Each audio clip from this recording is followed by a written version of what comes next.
अभिवादन स्वीकार कीजिए ब्रजेश मिश्रा का और आप देखना शुरू कर चुके हैं द डिबेट। बहनों भाइयों, उत्तर प्रदेश चुनाव प्रदेश है। यहाँ कोई ना कोई चुनाव हमेशा आसन्न रहता है और चुनाव होता रहता है। अब एक चुनाव खत्म हुआ है और यहाँ के नेता, यहाँ की सरकारें, पॉलिटिकल पार्टीज़ और मीडिया और जनता भी कभी फ्री नहीं रहती। यहाँ चुनाव की बहार है, ये उत्तर प्रदेश है। अब क्या आ गया? अब एक और चुनाव आ गया है, यह है बाई इलेक्शन। उत्तर प्रदेश की विधानसभा में रिक्त हुई 10 सीटों पर दोबारा से चुनाव।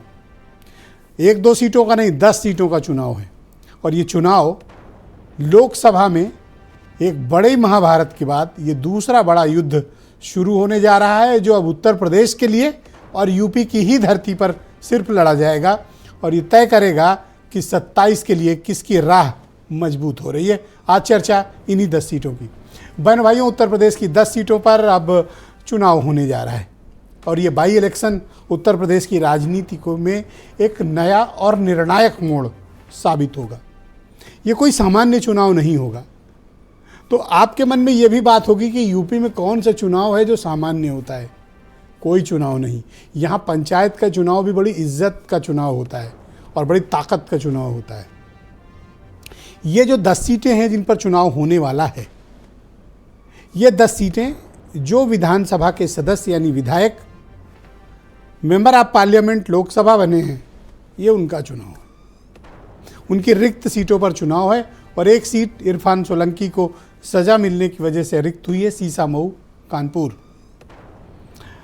बहनों भाइयों, इनमें से 5 सीटें 10 में से समाजवादी पार्टी के पास इस वक्त हैं। 3 सीट भारतीय जनता पार्टी के पास है। 1 सीट आरएलडी जो अब बीजेपी के गठबंधन का हिस्सा है, मीरापुर वाली, उनके पास है और 1 सीट निषाद पार्टी के पास की रिक्त हुई है। बहन भाइयों, इस बार के चुनाव में लोकसभा के चुनाव में जनादेश बड़ा निर्णायक रहा है और ये भारतीय जनता पार्टी को बहुत करारा झटका देकर गया है। तो वो तो दिल्ली का चुनाव था, ये चुनाव लखनऊ का है। लखनऊ मतलब उत्तर प्रदेश की विधानसभा का चुनाव। और इस बार मामला आसान नहीं होगा। क्यों? क्योंकि इस बार बीएसपी ने भी संकल्प किया कि हम उपचुनाव लड़ेंगे। ये पार्टी कभी उपचुनाव नहीं लड़ती थी, उपचुनाव में कैंडिडेट नहीं देती थी बीएसपी। ये इनकी परंपरा का हिस्सा था। 1-2 एक्सेप्शन अपवाद छोड़ दीजिए तो। लेकिन अब राजनीतिक रूप से इन प्रिंसिपल बीएसपी ने तय किया है, प्रत्याशी हम उतारेंगे। तो Bharatiya Janata party, Samajwadi party, Congress, BSP, राष्ट्रीय लोकदल और निषाद पार्टी वगैरह भी इसमें सम्मिलित है जो लड़ेंगे चुनाव। तो इस बार के चुनाव में क्या जनता के मन में वही चल रहा है जिसका फैसला 4 जून को आया था, या फिर जनता की सोच बदल रही है? क्या चल रहा है पब्लिक के मूड में? क्योंकि ये चुनाव सामान्य चुनाव नहीं है, ये चुनाव भी असाधारण चुनाव होंगे। वो इसलिए क्योंकि इसमें उत्तर प्रदेश के चारों इलाकों की जुड़ी हुई सीटें हैं और इसमें सबसे हाई प्रोफाइल है करहल और मिल्कीपुर। मिल्कीपुर की ज़्यादा चर्चा मीडिया में होगी क्योंकि अवधेश पासिये की रिक्त की हुई सीट है जो अयोध्या के मेंबर ऑफ पार्लियामेंट हैं समाजवादी पार्टी के। अखिलेश यादव की करहल सीट है। मीरापुर राष्ट्रीय लोकदल के पास है। वैरायटी वाली चीज़ें, गाज़ियाबाद, खैर, फूलपुर, मझुआ, कुंदरकी के अलावा कटहरी, कई सीटें ऐसी हैं जो रिक्त हुई हैं जिन पर चुनाव होना है। तो उत्तर प्रदेश में इस वक्त क्या चल रहा है? क्या लोगों का थॉट प्रोसेस है पॉलिटिकल जो थॉट प्रोसेस थे उसका आपने नतीजा 4 जून को देखा है।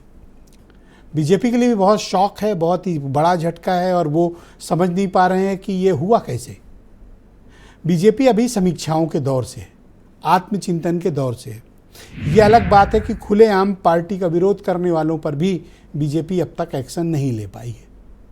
कमजोरी भी हो सकती है या हो सकता है लॉन्ग टर्म स्ट्रेटजी हो, लेकिन फिलहाल तो इसे कमजोरी ही लोग कह रहे हैं।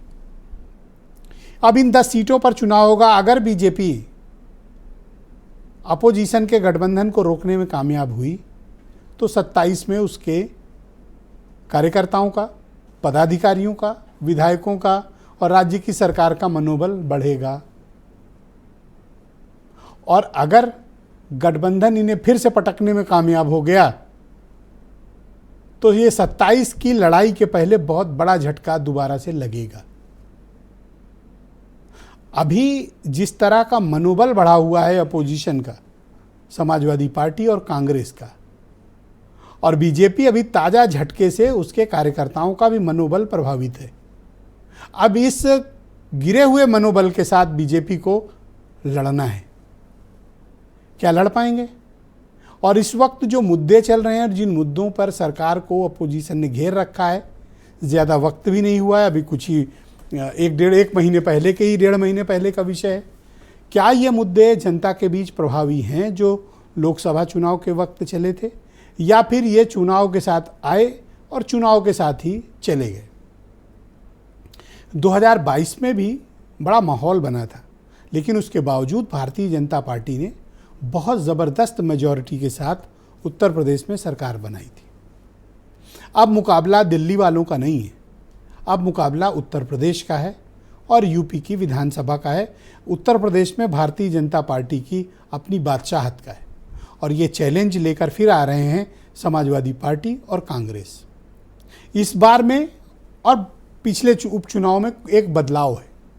बदलाव ये है कि बीएसपी का कोई प्रत्याशी पहले नहीं होता था, पर अब मायावती इन 10 सीटों पर अपने कैंडिडेट्स भी उतारेंगी। इसका असर पड़ेगा या नहीं पड़ेगा? निश्चित पड़ेगा। कितना भी वोट प्रतिशत कम हो, लेकिन बीएसपी एक वोट शेयर के साथ खड़ी हुई है। उसका अपना एक कमिटेड वोट बैंक है जो हाथी के निशान पर पड़ता है, इसमें कोई दो राय नहीं।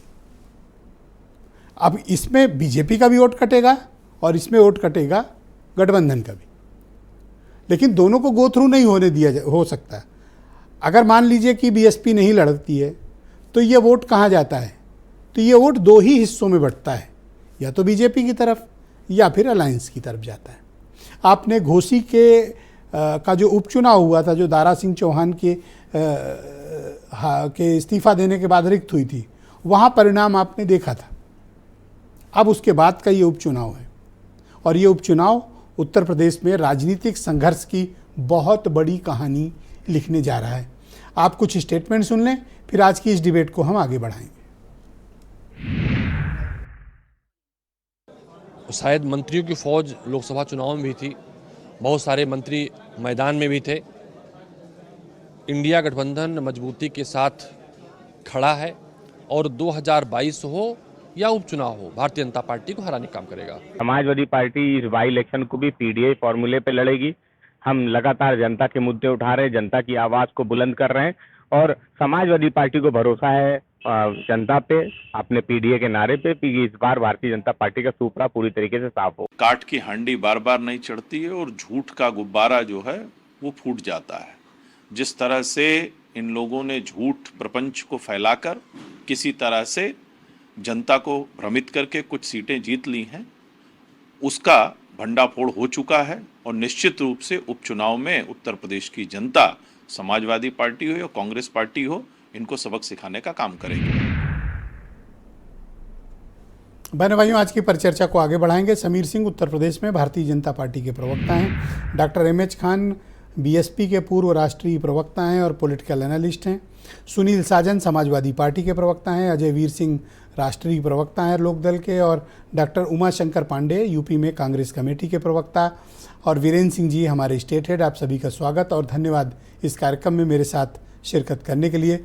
समीर सिंह जी, कार्यक्रम की शुरुआत में आपसे करना चाहता हूं और ये जानना चाहता हूं कि भारतीय जनता पार्टी अब उपचुनाव फेस करने जा रही है। जो कुछ लोकसभा के परिणाम रहे हैं, क्या बीजेपी उन हार के झटकों से उबर पाई? आप समीक्षा कर पाए, आत्मचिंतन कर पाए कि अब आपको ये लखनऊ वाले चुनावों के लिए में क्या बीजेपी की तैयारी है? नहीं, देखिए ब्रजेश जी, एक तो हम संगठनात्मक दल है, कार्यकर्ता आधारित दल हैं, और हम जीत की भी समीक्षा करते हैं और हार की भी समीक्षा करते हैं। तो जबकि हमारी हार नहीं हुई, माननीय नरेंद्र मोदी जी तीसरी बार देश के प्रधानमंत्री बने और बहुमत की सरकार हमारी एनडीए की बनी है, इस नाते जो बात कह रहे हैं उसमें कोई सच्चाई नहीं है। हम जीते हैं और अच्छी सरकार चला रहे हैं और अच्छी सरकार हमने बनाई। रही बात बाई इलेक्शन की, तो निश्चित रूप से हर चुनाव हमारे लिए चुनौती है और हम कार्यकर्ताओं की ताकत पर और सरकार की योजनाओं पर चुनाव लड़ते हैं। हम पहले भी जीतते आए हैं बाई इलेक्शन और आगे भी। मैं आपको भरोसा दिलाता हूं कि जिस प्रकार हमारी तैयारी है, हमारी संगठनात्मक गतिविधियां चल रही हैं, आने वाले 14 तारीख को हमारी प्रदेश कार्य समिति की बैठक होने वाली है। हम प्रत्येक 3 महीने पर संगठनात्मक बैठक करते हैं, उसमें 3 महीने की कार्य योजना बनाते हैं, उस कार्य योजना को लेकर नीचे जाते हैं और बहुत सारी संगठनात्मक गतिविधियां हमारी चल रही हैं, पिछले दिनों से चल रही हैं और ऐसी कहीं कोई परिस्थिति नहीं है कि हम हार में निराश हैं, हमारे कार्यकर्ता निराश हैं। हम इस प्रकार का कोई एटमॉस्फेयर नहीं है। हम हार और जीत दोनों को स्वीकार करते हैं और जनता के जनमत को स्वीकार करते हैं। अभी जो कुछ भी अभी कहीं हम जीतते हैं, अभी समीक्षा हुई जिसमें BL संतोष जी भी आए थे, क्या उस समीक्षा से निकल कर आया कि किन कारणों से आप हारे? क्या उनको सही बात बताई गई या फिर ऐसे ही रस्म अदायगी वाली बात थी? नहीं ब्रजेश जी, मैं आपको करेक्ट करना चाहता हूँ। BL संतोष जी कोई हार की समीक्षा करने नहीं, BL संतोष जी संगठनात्मक बैठक करने आए थे और महामंत्री संगठन का प्रवास था उत्तर प्रदेश के अंदर। विभिन्न प्रकार की बैठकों की काम किया उन्होंने, 2 दिन की बैठकें हुई। उन्होंने अंतिम बैठक मीडिया, हमारे प्रवक्ता और हमारे मीडिया पदाधिकारी और IT के साथ भी किया और भी कई प्रकार की कैटेगरी की बैठक की। और आगे हमारी सदस्यता अभियान चलने वाले हैं, हमारी प्रदेश कार्य समिति होने वाली है। अच्छा, एक सवाल निकल कर इस बाई इलेक्शन से आया है प्रसाद मुखर्जी जी का। जी, क्या आप अपने सहयोगी दलों को सीट देंगे या फिर सभी सीटों पर अकेले लड़ेंगे? नहीं, देखिए ब्रजेश जी, मैं पहले भी आपके डिबेट में कह चुका हूं कि सहयोगी दलों का सम्मान हम सदैव करते रहे और हम अपनी सीटें भी सहयोगी दलों को दी हैं। आपको याद होगा संजय निषाद जी हमारे कैबिनेट मिनिस्टर, हमने उनको मनोनीत क्षेत्र से विधान परिषद भेजा। आपको याद होगा अनुप्रिया पटेल जी के आशीष पटेल जी उनके पार्टी के नेता, हमने उनको मनोनीत क्षेत्र पर जो है विधायक वाली क्षेत्र सीट पर हमने उनको विधान परिषद भेजा। तो हम अपने सहयोगी दलों को अपना मानते हैं और हम मानते हैं कि वो हमारे हिस्से हैं। याद दिला रहे हो? नहीं। अब देखिए ब्रजेश जी, नजरिया किसी का क्या होता है ये मैं नहीं जानता।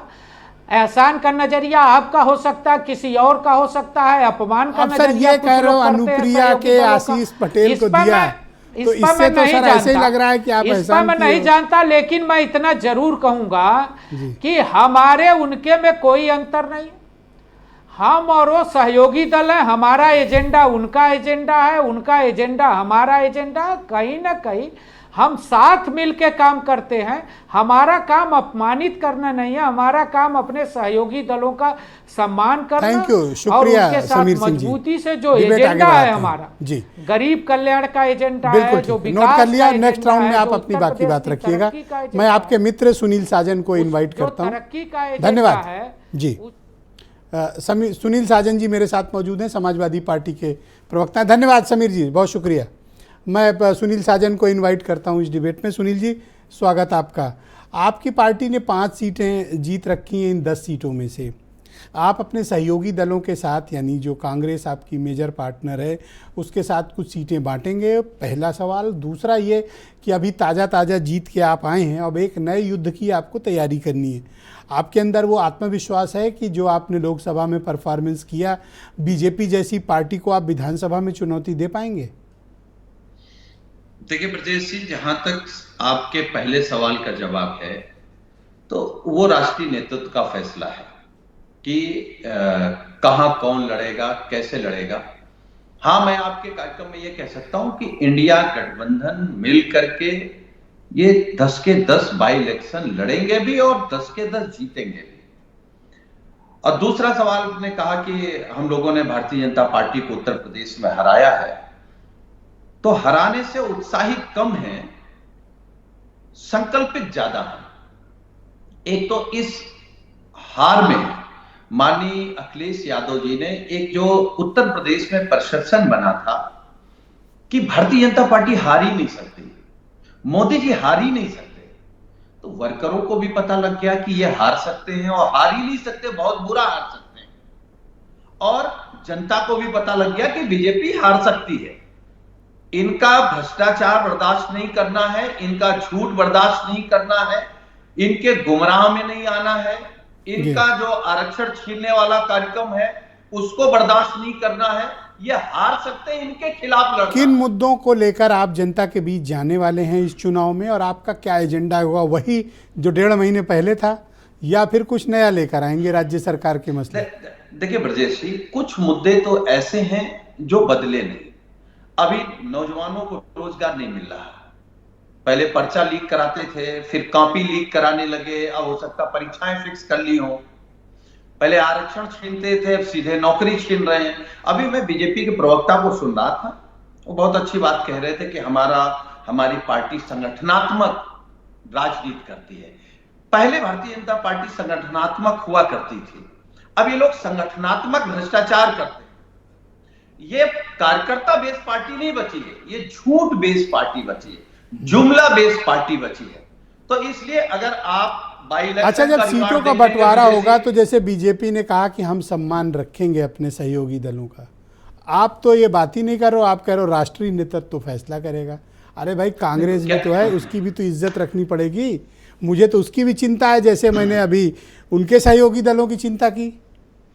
देखिए ब्रजेश जी, मुझे लगता है जो सवाल आपने किया है, अगर उस सवाल को हम अपने नेता से जोड़ें और अपने नेता के गठबंधन के रिश्ते से जोड़ें, मायावती जी से गठबंधन हुआ हो तब भी उनका पूरा सम्मान था, कांग्रेस से गठबंधन हुआ तब भी पूरा सम्मान था, आरएलडी हमारे साथ नहीं है आज, जब वो हमारे साथ गठबंधन में तो पूरा सम्मान था। जब हमारे साथ कोई होता है तो हम भारतीय जनता पार्टी की तरह उसको हीन भावना से नहीं देखते या उससे ओके, अंतिम सवाल है आपसे कि बीएसपी ने भी कहा है कि अब हम उपचुनाव लड़ेंगे, यानी इन 10 सीटों पर बीएसपी के भी कैंडिडेट होंगे। आपका उत्साह इसीलिए कम हो गया, संकल्पित ज्यादा हो गए बीएसपी का नाम सुनकर? नहीं, देखिए, एक तो बीएसपी से हमें कोई डर नहीं है। बीएसपी की प्रमुख आदरणीय मायावती जी का सभी लोग सम्मान करते हैं, हम भी सम्मान करते हैं। हम आपके कार्यक्रम में एक बात कह सकते हैं, मायावती जी अगर 24 में मजबूती से लड़ी होती तो भारतीय जनता पार्टी 10 सीटें भी उत्तर प्रदेश से नहीं पाती, और हो सकता है माननीय मोदी जी और माननीय राजनाथ सिंह जी भी चुनाव हार जाते। सर, वो अपनी पॉलिटिकल पार्टी है, उनका एजेंडा है, वो आप उनको थोड़ी सिखाएंगे कि उनको चुनाव कैसे लड़ना है। सर, 4 बार उत्तर प्रदेश की सत्ता चला चुकी हैं, आप चाहते हो कि वो सपा के एजेंडे पे काम करें, तो ये कैसे संभव है?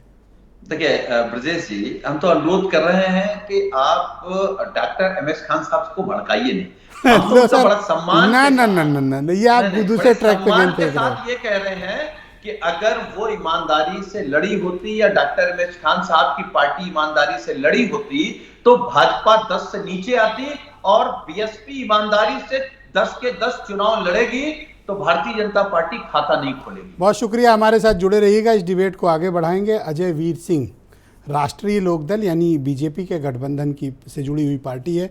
स्वागत है आपका अजय जी हमारे साथ जुड़ने के लिए। तो आप लोग भी ये उपचुनाव लड़ने में इच्छुक हैं?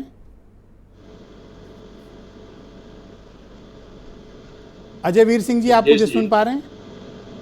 देखिए, उपचुनाव 10 सीटों पर होना है जी, और एनडीए पूरी मजबूती से 10 सीटों पर चुनाव लड़ेगा, और इसे हम चुनौती के रूप में ले रहे हैं। और ना केवल चुनाव लड़ेगा बल्कि 10 की 10 सीटों पर चुनाव जीतने का काम। अब देखिए, पश्चिम उत्तर प्रदेश में हमारी 3 सीटें पर उपचुनाव होना है, मीरापुर, गाजियाबाद और खैर। मीरापुर में हमने अपने प्रभारी नियुक्त कर दिए हैं, वहां पर हमारी संगठन की मीटिंग हो चुकी है। खैर में हमने प्रभारी, हमारे जो नवनिर्वाचित सांसद हैं उनको वहां का प्रभार दिया है। खैर में हमारी मीटिंग हो चुकी है। गाजियाबाद जो हमारे भारतीय जनता पार्टी के पास सीट थी, उस पर हमारी मीटिंग होने जा रही है। तो पश्चिमी उत्तर प्रदेश में हमने सारी सीटों पर प्रभारी बनाकर चुनाव की तैयारी कर दी है।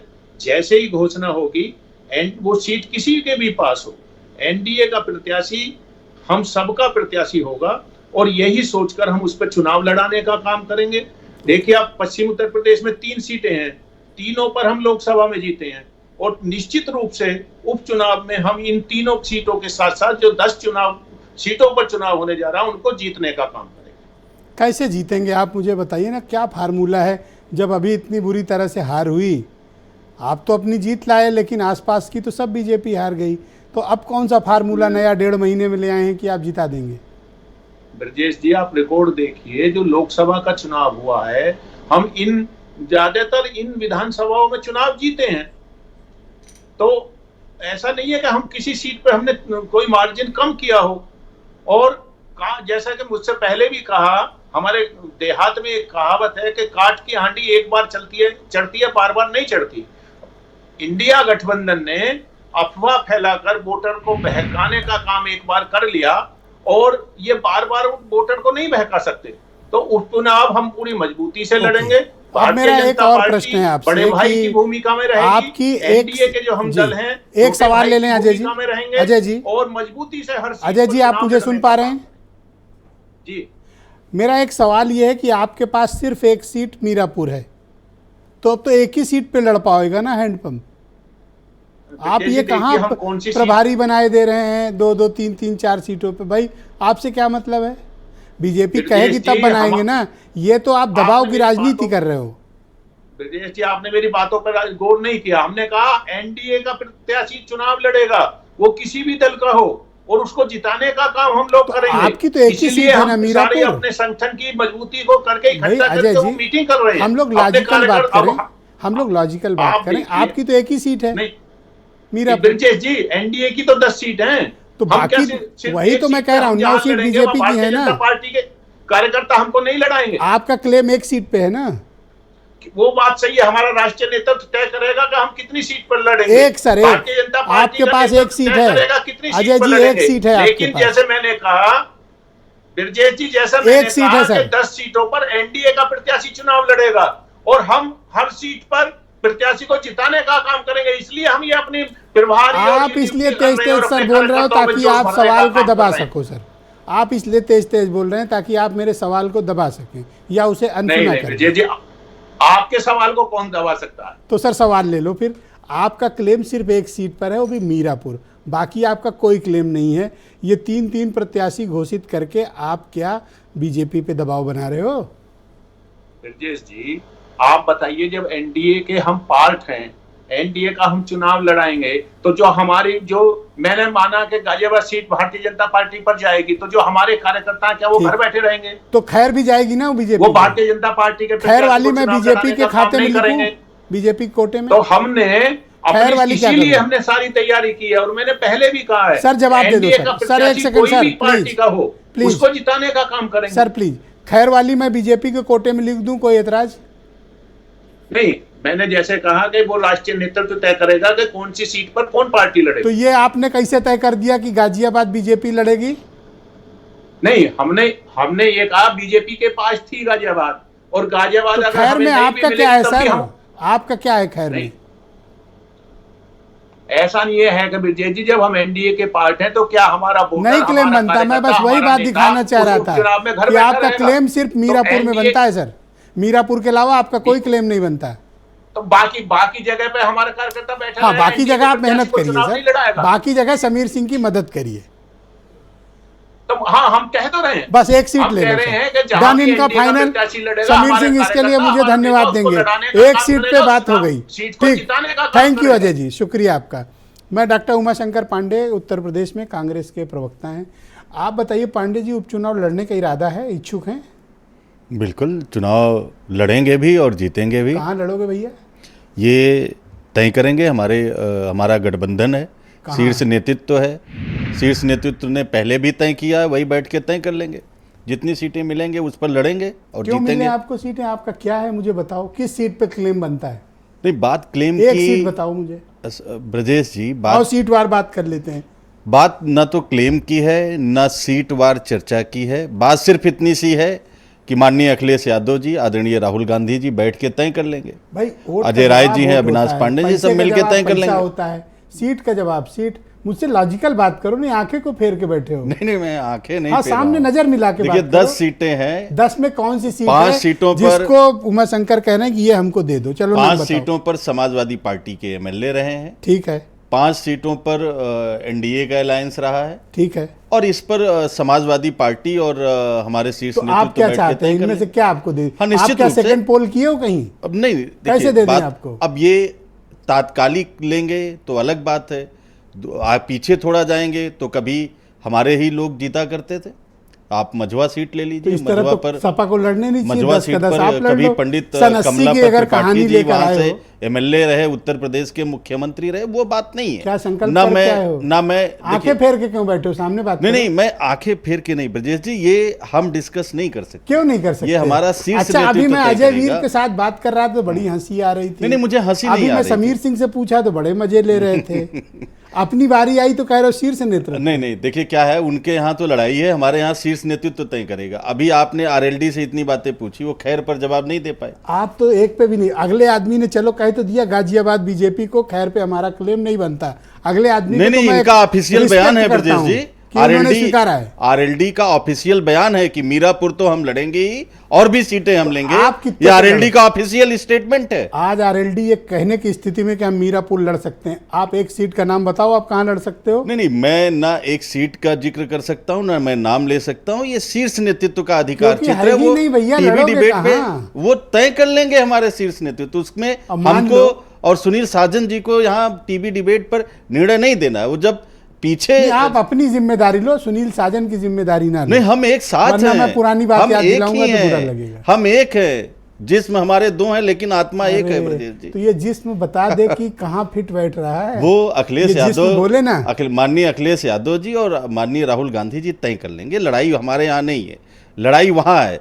आरएलडी प्रवक्ता जिन का 10 सीट ऑफिशियल पे है, एक सेकंड स्टेटमेंट। सुन लो पांडे जी, हम लोग तार्किक बात करें। जी, जी, जी। एक जोर जोर बोलने से ये नहीं, क्वेश्चन नहीं, से बच बिल्कुल नहीं नहीं, सकते हो, बिल्कुल सवाल नहीं, होंगे। बिल्कुल नहीं, ये जी। 10 सीटें हैं जी, इनमें से कौन सी सीट है 10 में जहां सेकंड पोल किए हो? तो मैं सुनील साजन से कहूं कि भाई कंसीडर कर लो। जैसे अजय वीर का तय हो गया कि भाई एक सीट पे लड़ेगी मीरापुर, आप बता दो, साजन सामने बैठे हैं, अभी का भी फैसला हो जाए। नहीं, हमारा क्लेम, अजय वीर जी रुक जाओ भाई, अभी हाथ मत उठाओ। हमारा क्या क्लेम है, क्या क्लेम नहीं है, वो हमारे अधिकार क्षेत्र के नहीं बाहर बोल है। पा रहे हैं। माननीय अखिलेश यादव जी, माननीय राहुल गांधी जी तय 10 है करेंगे। मेरे पास, बताओ एक पे जहां नहीं, नंबर दोनों 2 तय किया। कर लेंगे। वो एक प्रवक्ता के अधिकार क्षेत्र में नहीं है कि वो बताएगा। अब देखो, तय एक चीज कर सुन लेंगे लो। दोनों लीडर जो हमारे शीर्ष नेतृत्व है, जहां से जैसे तय कर लेंगे, पूरा इंडिया एकजुट होकर 10 की 10 देखो, सीटें अगर हक जीतने के होता लिए है तो जी जान आप लगा छाती देंगे। ठोक के कहते हैं कि ये सीट हमारी है, हमें दे दो।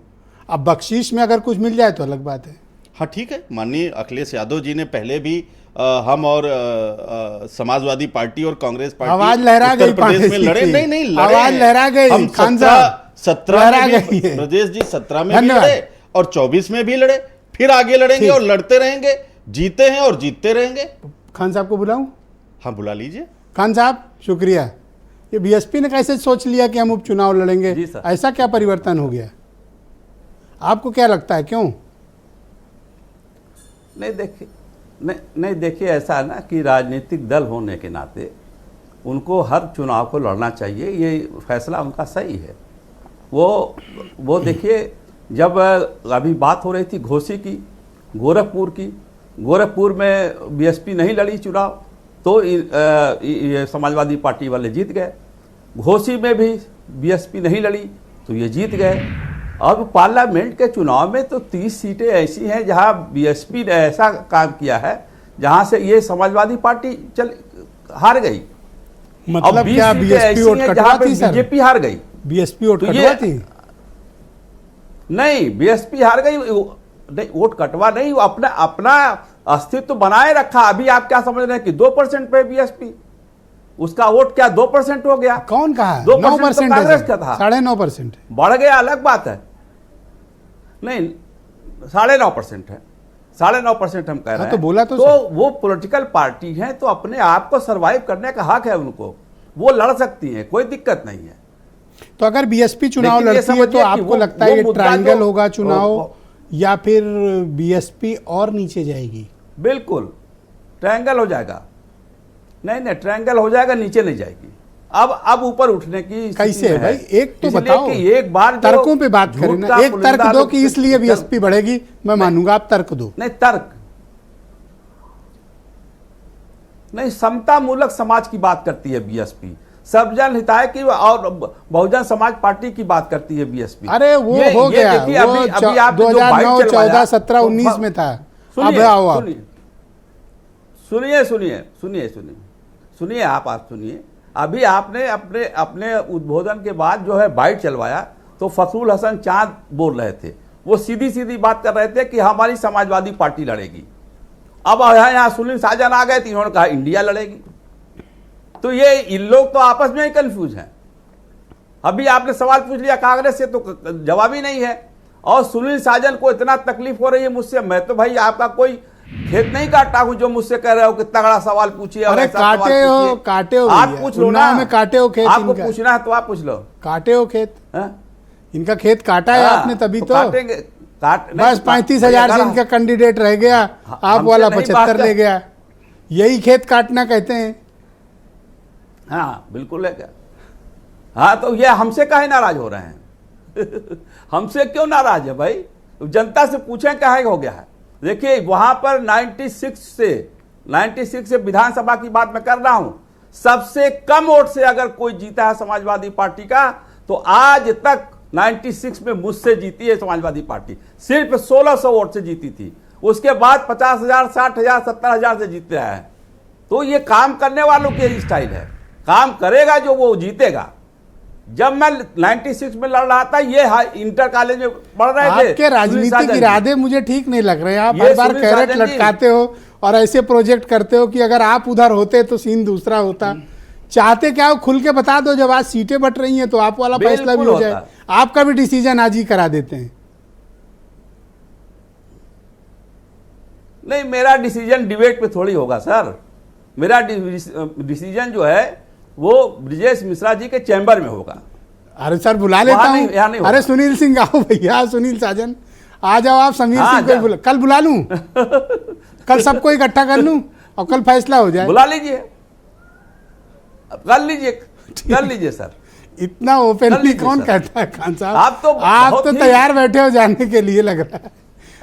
बीरेन जी आ गए, अच्छा उनको ले लेता हूँ। नहीं, हम तो आपके साथ जाने के तैयार बैठे। अरे आप हमारे साथ रहो, आपके साथ आप मेरे साथ रहो, तैयार बैठा हूँ ना, आप मेरे साथ रहो। ठीक, ठीक, मैं बीरेन जी को बुलाता हूँ। वही बात है, बीरेन जी को बुलाता हूँ सर। Thank you sir.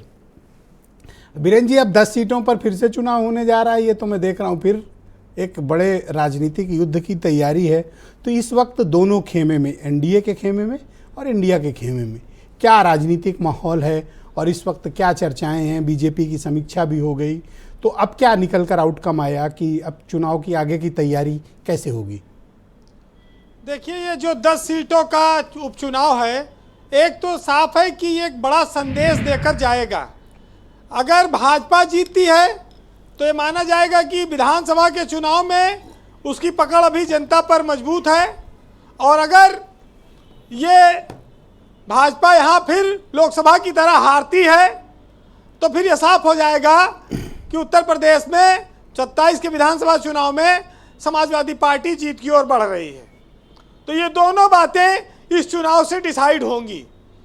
और दूसरी सबसे महत्वपूर्ण बात यह है कि ये चुनाव पूरे प्रदेश का चुनाव है। पश्चिमी उत्तर प्रदेश में भी होगा, पूर्वांचल में भी होगा, और मिर्जापुर, विंध्याचल, बनारस के इलाके में भी होगा। तो ये पूरे प्रदेश के मिजाज को एक बार फिर से प्रकट करेगा कि उत्तर प्रदेश की जनता के मन में यूपी के चुनाव को लेकर क्या है।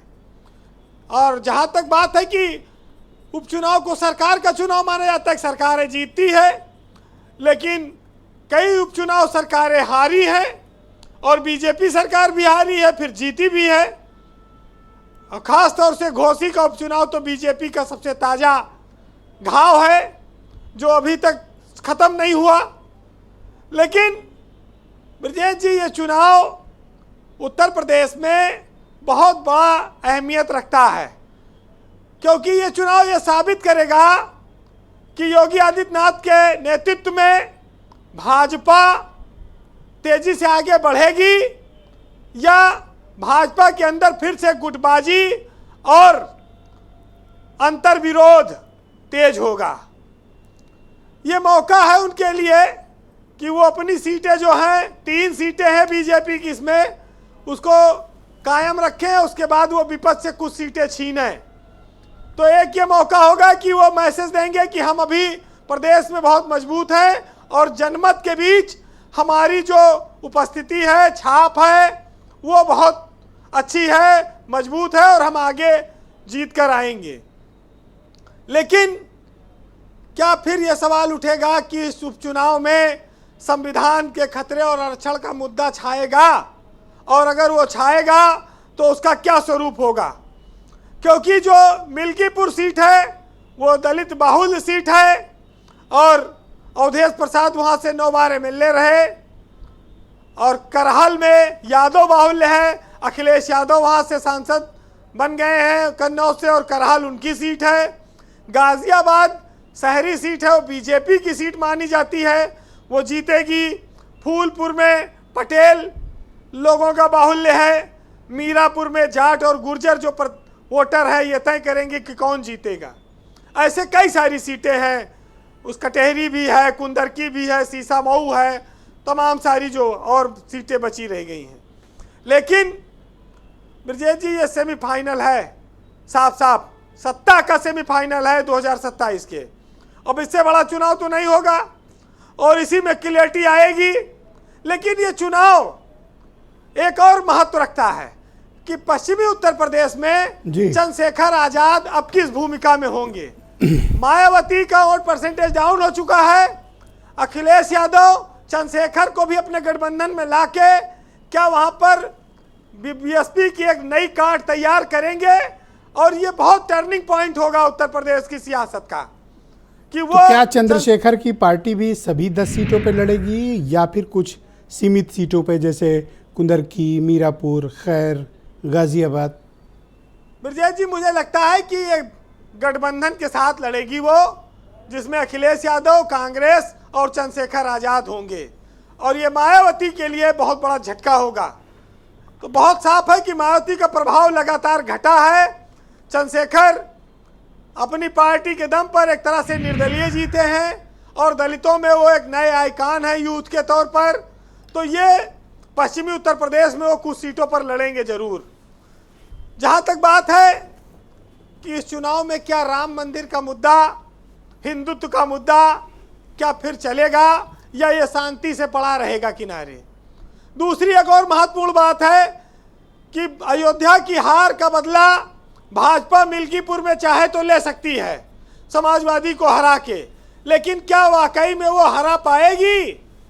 क्योंकि अवधेश प्रसाद दिल्ली में जाके अयोध्या के नाम पर भाजपा को बहुत बड़ा डेंट लगातार दे रहे हैं। अखिलेश यादव उनको इतना सम्मान दे रहे हैं कि लगातार वो उनको बगल में अपने बैठाते हैं। अवधेश प्रसाद उतना अच्छा भाषण नहीं देते, लेकिन भाजपा को खाली चिढ़ाने के लिए वो बगल में बैठे हुए हैं और वो लाल टोपी उनकी उतरती नहीं है। तो ये भी एक मौका है, एक बड़ी लड़ाई होगी वहाँ पर। तो ये मिल्कीपुर से क्या होगा ये संदेश आएगा ब्रजेश जी। वैसे चुनाव में हर पार्टी जीतने की कोशिश करती है, इसमें कोई बड़ी बात नहीं है, लेकिन लाल बहादुर शास्त्री ने कहा था कि जो लोग शासन करते हैं उन्हें यह अवश्य देखना चाहिए कि शासन के प्रति जनता की प्रतिक्रिया कैसी है। अंततः जनता ही अंतिम निर्णायक है जी। तो ये बात सरकारों को समझनी होगी। वैसे बीजेपी को चोट काफ़ी लग चुकी है, अब वो काफ़ी चीज़ें संभल के करेंगे। एक छोटी सी कहानी है कि एक बार एक लड़का मोटरसाइकिल चला रहा था, गिर गया, चोट खा गया। तो उसके अंकल ने कहा कि बेटा ये क्या हुआ, पैर में ये चोट कैसे लग गई? तो उसने कहा कुछ नहीं अंकल, बस बाइक थोड़ा तेज चल गई और उसी में एक्सीडेंट हो गया और पैर में तगड़ी ये चोट लग गई जी। तो बोले बेटा अरे जरा जल्दी करो और दवा दारू कराओ, इस पर बहुत ज़रूरी है, एक्सीडेंट का मामला है। तो लड़के ने कहा अंकल दारू तो हम बाइक चलाओ पहले पी लिए रहन, उसी वजह से एक्सीडेंट हुआ, अब तो हम दवा के तलाश में ही जा रहे हैं आगे। तो वहाँ भी वही चल रहा है, एक्सीडेंट तो हो गया है, अब दवा की तलाश है। ये 10 सीटों के चुनाव परिणाम से कुछ मरहम लगेगा। बहरहाल चुनाव है, सब अपना अपना कांटा डाल के बैठते हैं। सुनिएगा कि उल्टे सीधे सपने पाले बैठे हैं और सब पानी में कांटा डाले बैठे हैं। और एक बीमार वसीयत करने वाला है, रिश्ते नाते जीभ निकाले बैठे हैं। और साहबजादा पिछली रात से गायब है और घर के अंदर रिश्ते वाले बैठे हैं। और आज शिकारी की झोली भर जाएगी, आज परिंदे गर्दन डाले बैठे हैं। बहुत शुक्रिया वीरेंद्र जी, आपका बहुत बहुत धन्यवाद। ग्राउंड जीरो से अपने ओपिनियन, फीडबैक और राजनीतिक विमर्श हम तक पहुंचाने के लिए आपका बहुत बहुत धन्यवाद। बहनों भाइयों, इस परिचर्चा का दूसरा चरण प्रारंभ करते हैं। बीजेपी के प्रवक्ता समीर सिंह मेरे साथ इस वक्त मौजूद हैं। समीर सिंह जी, जो पिछले चुनाव के नतीजे थे उसमें एक बड़ा मसला ये निकला था कि दलित वोट शेयर या दलितों के वोट का एक बड़ा हिस्सा बीजेपी से विमुख होकर वो अलायंस की तरफ चला गया और उनको उसका बड़ा लाभ भी मिला। अब इन सबको वापस लाने के लिए आपकी पार्टी के पास कोई योजना है, कोई कार्य योजना है, कुछ आप प्रयास कर रहे हैं, या फिर अब आप ये मान रहे हैं कि वो आपके पास नहीं लौटेगा? देखिए ब्रजेश जी, हम भारतीय जनता पार्टी की सरकार और संगठन, हमारा मुद्दा क्या है? संगठन का अंत्योदय। और सरकार का नारा क्या है? सबका साथ, सबका विकास और सबका विश्वास। दोनों में कौन आता है? वो गरीब आदमी जो वंचित है, शोषित है, जिसके पास पक्का मकान नहीं, जिसके पास शौचालय नहीं, जिसके पास बिजली नहीं, जिसके पैर में चप्पल नहीं। हमारी सरकार और संगठन की योजना में वो है, हमने उसका विकास किया है, सरकार की योजनाओं का लाभ उसको मिला है और वो हमारे साथ है और आगे भी रहेगा। हमने काम किया। रही बात लोकसभा चुनाव की, तो मैं 2-3 उदाहरण आपको याद दिलाना चाहता हूँ। 2004 में लोकसभा का चुनाव हुआ था, समाजवादी पार्टी को 35 सीट मिली थी और 2007 में विधानसभा हुआ तो बहुजन समाज पार्टी ने उत्तर प्रदेश में सरकार बना लिया। तो समाजवादी पार्टी के पास इसका क्या जवाब?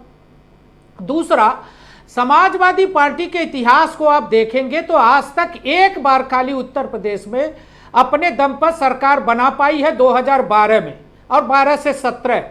1993 में बसपा के साथ गठबंधन करके सरकार बनाई। 2003 में किस परिस्थिति में मुलायम सिंह मुख्यमंत्री बने थे ये उत्तर प्रदेश भी जानता है, आप सब जानते हैं, मैं उसकी चर्चा नहीं करना चाहता।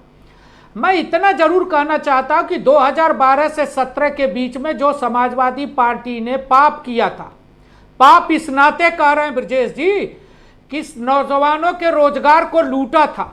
योगी आदित्यनाथ जी की सरकार ने 6.5 लाख सरकारी नौकरी दी है। उत्तर प्रदेश में आज तक इतिहास में किसी ने इतनी नौकरी नहीं दी।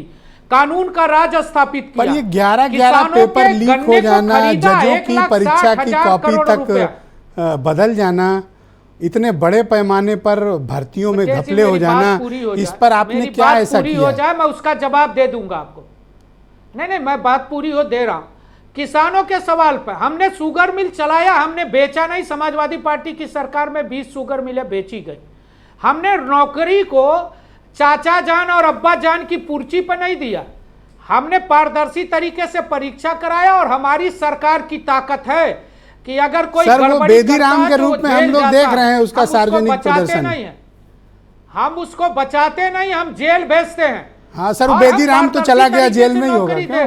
भ्रष्टाचार का कहीं भी आरोप नहीं है, जहां भ्रष्टाचार हुआ उसके खिलाफ सख्त से सख्त कार्रवाई किया। समाजवादी पार्टी की एक उपलब्धि बता दें अपने सरकार की, कि समाजवादी पार्टी ने कितने नौकरियां दी, किसानों के साथ क्या किया, नौजवानों के साथ क्या किया, गरीबों के साथ क्या किया, मजलूमों सर के साथ सवालों क्या का जवाब किया? दो सर, एक तरफा बोल रहे हो आप पहले बताओ 11 जो परीक्षाएं के पेपर लीक हुए, जजों की परीक्षा की कापियां बदली गई, हु इज रिस्पॉन्सिबल? क्या कार्रवाई की? ब्रजेश जी, जिसने भी गलत किया वो जेल गया, बस, वो बर्खास्त हुआ और नौकरी आप परीक्षाएं हो नहीं रही है, काम नहीं कर। आप बताओ जज की परीक्षा कॉपी बदली, गलती हो क्या चेयरमैन यूपीपीएससी पर कार्रवाई हुई? ब्रजेश जी, यूपीपीएससी ने कॉपी नहीं बदली, जिन लोगों ने बदली उनके खिलाफ कार्रवाई हुई, उसी चेयरमैन ने कार्रवाई किया। क्या कार्रवाई? तीन मामूली कर्मचारियों को सस्पेंड। सर हाईकोर्ट आपका एफिडेविट नहीं मान रहा है, कल ही वापस कर दिया है। वो मामूली कर्मचारी नहीं है, अनुभाग अधिकारी, मामूली कर्मचारी नहीं है, वही कर्मचारी है जो समाजवादी पार्टी की सरकार में संगठित गिरोह चलाते थे। 8 साल से सर वही कह रहे हो सर। अपने 200 अपने चेयरमैन पर एक्शन क्यों नहीं लिया गिरफ्तार करके जेल भेजा ब्रजेश जी। यूपी ट्रिपल एससी के चेयरमैन पर कोई कार्रवाई नहीं, तो यूपी पीएससी चेयरमैन पर कोई कार्रवाई नहीं सर। वही समाजवादी पार्टी की सरकार 8 साल से उन्हीं के लोग हैं। पब्लिक सर्विस कमीशन का चेयरमैन कौन था? 8 साल से उन्हीं के लोग बैठे हैं। चेयरमैन कौन? ये तो बड़ी डिस्कवरी है। इसकी पूछताछ सुनील साजन से होनी चाहिए। जी हम उनके लोग बताइए सुनील साजन, ये 8 साल से आप ही के लोग सिस्टम में बैठे हैं, क्यों ना आपके खिलाफ कार्रवाई की जाए? सुनील साजन बोलिए। आप याद करिए। 1 सेकंड, अब समीर सिंह जी रुक जाइए। हाँ, आप रुक जाइए प्लीज। आप सुनील साजन के पर खिलाफ कार्रवाई होनी चाहिए। ये 8 साल से अभी भी सरकार चला रहे हैं। बोलिए आप। समीर भाई सुन लीजिए, हमने तो आपका पूरा झूठ बहुत सादगी और सरलता से सुना है, तो कम से कम अपना सच सुन लीजिए। आप कह रहे हैं कि हमने नौकरी दी है। पेपर लीक किसने कराया? आप डॉक्टर भी फर्जी बना रहे हैं, जज भी फर्जी बना रहे हैं, शिक्षक वाली भर्ती में पिछड़ों का। 1 सेकंड समीर सिंह जी, मैं समय दूंगा, आप प्रॉपर रिस्पॉन्ड करना। हम 1 बाय 1 बात करते हैं। एक सेकंड बोलने की भी मैं आपको समय दूंगा, आपको समय दूंगा। बोलिए आप, सुनील जी बोलिए। अब आप कहिए कि हमने बांदा विश्वविद्यालय में नौकरी दी और ठाकुर बिरादरी को एक तरफ से भर दिया। ये आपका सबका साथ, सबका विकास और सबका विश्वास है। जितना भ्रष्टाचार आप पेपर लीक में कर रहे हैं, नौकरी में कर रहे हैं, ट्रांसफर पोस्टिंग में कर रहे हैं, हम नहीं जाना चाहते। किसानों के साथ हार किसने? भाई एक बात बताओ, 1 सेकंड रुक जाओ, आप मेरी बात करो। अभी भी सिस्टम में बता रहे हैं आप ही के लोग बैठे हुए हैं, तो क्यों ना आपके खिलाफ कार्रवाई हो? आप सोच लीजिए कि जो लोग दूसरी बार सरकार में हैं और इनको केवल भ्रष्टाचारी इनको अपना लगता है, जो इनके साथ ना खड़ा हो और जिससे ये भागना चाहें, वो हमारा आदमी है। थैंक यू सर, थोड़ा वक्त का अभाव है। साल में भी अगर हमारे प्लीज कोऑपरेट करें। सरकार चला रहे हैं जी, तो आप क्या धन्यवाद सर, घंटी बजा रहे हैं? धन्यवाद। क्या कर रहे हैं आप? अरे मैं एक बात कह के सर 10 सेकंड में खत्म करो। अब 5 सेकंड। ब्रजेश जी, जो इनके यहाँ समीर सिंह, मैं टाइम दूंगा आपको, वादा लास्ट आप ही से करूंगा। गए हैं, उस समीक्षा में क्या लिखा? दूंगा समय सर, दूंगा समय, दूंगा पक्का दूंगा। 3 लोग हैं सर, अभी बोल लेने दो सर। हमारा जवाब आज। हाँ बिल्कुल दूंगा समय। कह रहे थे जो अनुप्रिया पटेल जी ने चिट्ठी लिखी, वही इनके सारे लोगों ने कहा कि इन्होंने आरक्षण। धन्यवाद, धन्यवाद सुनील जी। अजय वीर जी को लाया जाए। सुनील जी सहयोग करें, धन्यवाद सुनील जी, धन्यवाद। अजय वीर जी, आप कुछ उस वक्त कह रहे थे, आपने हाथ उठाया था, अब बोलिए उस वक्त आप क्या कहना चाह रहे थे? ब्रजेश जी, मैं उस समय भी ये कह रहा था कि एनडीए का जो जहां भी चुनाव होगा, एनडीए का जो भी प्रत्याशी होगा वो राष्ट्रीय लोकदल का प्रत्याशी होगा। उसे देखिए, आपको पता है लोकसभा में हमको 2 सीटें मिली थी, दोनों सीट हमें जीतने का काम किया। हम उत्तर प्रदेश सरकार में शामिल हैं, हम एनडीए की सेंटर गवर्नमेंट में शामिल हैं। वही तो बात है कि तो आप अपनी दोनों सीटें जीता है, लेकिन सहारनपुर, कैराना, नगीना, मुजफ्फरनगर ये सब बीजेपी हार गई। क्या फायदा आपको साथ में लेने का? सर ब्रजेश जी, यही तो बात है, जो सीटें जीती हैं उनमें आप नहीं गिनवाते। कहाँ गिनवा दूं, आप बताओ। जो कह दो मैं गिनने को तैयार, आपकी बात मान लूंगा। आप गाजियाबाद, वो उनकी पहले से थी सर, 4 लाख वोट से जीते थे। गिलवाओ, आप हाथरस गिलवाओ, आप आपका नहीं था सर, वो बीजेपी के पास पहले से थी, सीकरी गिलवाओ। क्या पहले से थी सर? इन सीट पहले से तो थी, लेकिन क्या आरएलडी का वोटर इन सीटों पर नहीं मिला? 4 लाख वोट से जीते थे। आप समझने की कोशिश करो, 4 लाख वोट से जीती थी बीजेपी, आपका कोई सहयोग नहीं। हर बूथ की अलग वोट खुली है। धन्यवाद सर। पता है किसको कितनी वोटें मिली है। बताइए पांडे जी, सर थोड़ा सहयोग कर दे, थोड़ा वक्त की कमी है प्लीज। मिलेंगी, धन्यवाद। वो हमारा राष्ट्रीय नेतृत्व धन्यवाद। 1 सीट है सर, आप बात बदलो मत सर, 1 सीट आपने कहा है, उनको जीतने का काम हम लोग बात बदलो मत सर, आपने 1 सीट कहा है, को जिताने का काम करेंगे। 1 सीट आपने कहा है, वो आपको मिलेगी, ये मीरापुर, वही लड़िएगा। मीरापुर तो हमारे पास थी, मैंने कहा एनडीए के। धन्यवाद। उमा शंकर जी को लाया जाए। मुद्दे वही रहेंगे पांडे जी, या मुद्दे बदलेंगे इस बार राज्य के उपचुनाव में? धन्यवाद अजय जी, बोलिए। भ्रष्टाचार का मुद्दा है, बेरोजगारी का मुद्दा है। धन्यवाद अजय जी। बेरोजगारी का मुद्दा तो है ना, उत्तर प्रदेश के नौजवान बेरोजगार हैं और हिंदुस्तान के दूसरे हिस्सों में जाने को मजबूर हैं। इंडस्ट्रीज लग नहीं रही हैं, बातों से काम चल रहा। और स्थिति लखनऊ की क्या है कि बारिश होती है, पूरा शहर तालाब बन जाता है। मुझे तो लगता है लोग ट्रेन पकड़ने ऐसे ही एक झमाझम बारिश हो जाए तो चारबाग में ट्रेन पकड़ने लोगों को नाव से जाना पड़ेगा। तो ये जो स्थिति भ्रष्टाचार की बना रखी, और अभी मैं भ्रष्टाचार की बात सुन रहा था, ओम प्रकाश राजभर जी को मैं सुन रहा था, खुलेआम कह रहे हैं कॉल लेटर डाल दो फिर मुझको कॉल कर लो। वो बेदीराम, उनके बेदीराम को टेंडर दे रहे हैं कि हम अब ऐसे लोगों को लेकर आए हैं अपनी पार्टी में जो नौकरी देने के एक्सपर्ट हैं, और वही बेदीराम माननीय योगी आदित्यनाथ जी के साथ खड़ा होकर फाइनल हो गई कि कितनी सीट पे लड़ोगे, कुछ सोचा दूसरे राउंड तक? वो तो देखिए ब्रजेश जी, मैंने आपको बता दिया, शीर्ष नेतृत्व उसको तय करेगा और 10 की 10 लड़ेंगे हम लोग और जीत के दिखाएंगे। खान साहब, इस चुनाव में जो बाई इलेक्शन होने जा रहा है 10 सीटों पर है, आपको लगता है कि इशूज वही रहेंगे जो 1.5 महीने पहले थे, या अब कुछ नए इशूज जुड़ेंगे? उसमें दबाव किस पर ज्यादा है, बीजेपी पर या अलायंस वालों पर? नहीं देखिए, दबाव, महंगाई सबसे चरम सीमा पर पहुंच गई है, तो महंगाई इनको लेट डूबेगी। महंगाई किसी भी कीमत पे जनता बर्दाश्त नहीं कर पा रही है। 400 का अरे सूर्य प्रताप शाही कह रहे हैं 100 रुपए में दाल मिल रही है, आप दोबारा भरवा नहीं रहा। पूछ लो कहाँ मिल रही है, वहीं से लाया करो, महंगाई नहीं होगी। 100 रुपए में दाल मिल रही। अरे वो आम बाम साए बोलने से कोई फायदा नहीं ना ब्रजेश जी। वो जो है, आप महंगाई को देखिए, जनता पिस रही है पूरी तरह से, तो महंगाई पर मुद्दा मेन होगा, बाकी चीजों पर मुद्दे पे हो गया वोट, अब महंगाई पर मुद्दा होगा कि नौजवानों को, अब गांव में तो नाली बनी नहीं है, गांव में जो है नावें चल रही हैं, कोई विकास का काम ही नहीं हुआ है। और सवाल इस बात का है कि देखिए, ये सरकार का जो धन्यवाद खान साहब, हाथरस कांड में क्या किया, 3 दिन से एक सीओ सस्पेंड कर दिया, इंस्पेक्टर कर दिया, सस्पेंड कर हटाइए, सीओ को कर दिया, एसडीएम कर दिया, इंस्पेक्टर को कर दिया। नहीं होता है ब्रजेश जी, सस्पेंशन इलाज नहीं होता है मिश्रा जी, सस्पेंशन इलाज नहीं होता है। ये 6 महीने के बाद फिर बहाल हो जाएंगे। 121 आदमी को मार डाला।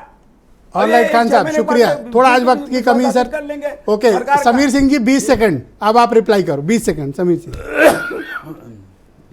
मैं देखिए, 2 बातें कहूँगा ब्रजेश जी। एक तो हमारे समाजवादी पार्टी के प्रवक्ता जो बात कर रहे थे, इनकी सरकार में 12 से 17 में कितनी नौकरियां दिया, ये एक बार इनको बताना चाहिए। बिजली कितने जिले को देते थे? 3 जिले को देते थे। उत्तर प्रदेश को बिजली नहीं मिलती थी। 20 शुगर मिलें इन्होंने बेचा, 1 शुगर मिल चलाया हो तो बता दीजिए। गन्ना किसानों का भुगतान नहीं था, 1,40,000 करोड़ रुपया गन्ना किसानों का भुगतान हमने किया। शुगर मिल हमने लगाई, हमारी सरकार ने। उत्तर प्रदेश गुंडों के हवाले था, गुंडों को खत्म। 1 सेकंड आ रहा हूँ, आप के पास 20 सेकंड दूंगा सर, वादा है सर। सुनील जी शांत रहिए, राज है। धन्यवाद। आज उत्तर समीर सिंह जी, समय समाप्त आपका, आप सुनील साजन को लाया जाए। धन्यवाद, थैंक यू। हाँ, आप सुनील साजन को ऐड, धन्यवाद। आपको मैंने समय दिया सर, आप थोड़ा सुन लें। 20 सेकंड सुनील साजन। मैं आपकी डिबेट के माध्यम से इनका झूठ प्रदेश को बताना चाहता हूं। ये कह रहे हैं समाजवादी पार्टी बिजली नहीं देती थी, ये बिजली दे रहे हैं। बिजली उत्पादन पे कितना काम किया? 1 यूनिट बिजली उत्पादन का कुछ कारखाना लगाया आपने? कहां से बिजली पैदा कर रहे हैं? मंत्र पढ़ रहे हैं, घंटी बजा रहे हैं, कहां से लाए? और 3 जिले को आप बोले सर। हाँ, समीर सिंह जी प्लीज, आपको मैंने अनइंटरप्टेड समय दिया। ओके, कंप्लीट करिए सुनील जी, 10 सेकंड बचे sir, 10 second only sir. Bhajpa का भ्रष्टाचार, भाजपा का अहंकार, 10 की 10 सीटें जनता इनको हरा। धन्यवाद सर, समय समाप्त सर, बहुत शुक्रिया, बहुत बहुत धन्यवाद। आप सभी का बहुत बहुत शुक्रिया हमारे साथ इस परिचर्चा का हिस्सा बनने के लिए। और बहनों भाइयों, आपका भी धन्यवाद इस दिलचस्प डिबेट का हिस्सा बनने के लिए। हम उपचुनाव का अपडेट भी आपको देते रहेंगे। धन्यवाद, नमस्कार। मैं उम्मीद करता हूँ कि आज का दिन अच्छा रहा होगा और कल इससे भी शानदार होगा। नमस्कार।